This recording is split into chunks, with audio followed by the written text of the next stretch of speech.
জি বাংলার ইচ্ছে পুতুল ধারাবাহিকে এখন টান টান উত্তেজনায় ভরা পর্ব চলছে।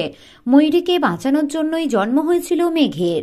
ময়ূরী কিন্তু চিরকালই মেঘের ক্ষতি করার চেষ্টা করেছে।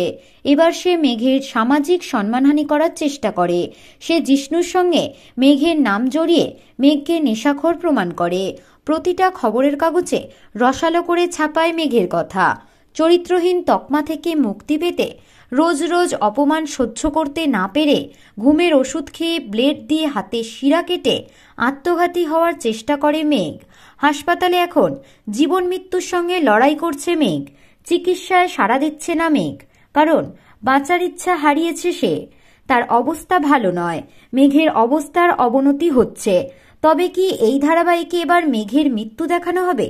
আর নায়িকার মৃত্যুতেই কি পরিসমাপ্তি হবে ইচ্ছে পুতুল ধারাবাহিক?